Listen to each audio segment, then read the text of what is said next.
Oui, bonjour à tous. Depuis New York, quelques heures seulement après cette victoire de Donald Trump qui devient le 45e président des États-Unis. Alors évidemment, deux sentiments dominent ce mercredi ici aux États-Unis. Il y a tout d'abord la joie des partisans de Donald Trump qui exultent puisque les républicains conservent également la majorité à la Chambre des représentants et au Sénat, ce qui veut dire que Donald Trump aura les coups des franges pour pouvoir appliquer son programme. D'un autre côté, il y a la soupe à la grimace des démocrates, des partisans d'Hillary Clinton, puisqu'elle a été battue alors qu'elle était annoncée favorite sur ce scrutin présidentiel.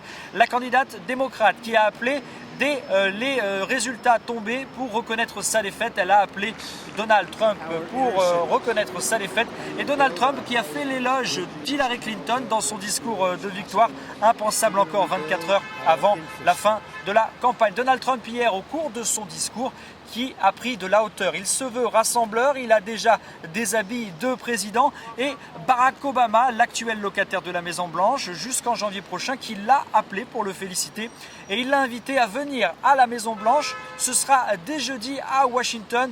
On imagine le dialogue entre les deux, entre le 44e et le 45e président des États-Unis, puisqu'on sait que Barack Obama a farouchement fait campagne contre Donald Trump. Évidemment, beaucoup de questions se posent à présent concernant l'application du programme de Donald Trump. On sait qu'il se voulait dur en matière notamment d'immigration. Il voulait déporter des millions d'illégaux. Alors, est-ce qu'il va pouvoir le faire? Est-ce qu'il va vouloir le faire? Il voulait également imposer une interdiction de pouvoir voyager pour les musulmans de partout dans le monde aux États-Unis.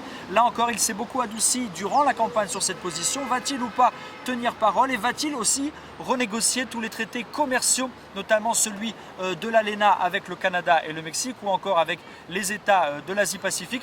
On verra ça, évidemment, il reste 3 mois pour boucler cette transition ici aux États-Unis. L'investiture est prévue mi-janvier à Washington et on le rappelle, le 45e président des États-Unis, celui qui a été élu ce soir du 8 novembre 2016, eh bien il s'appelle Donald Trump.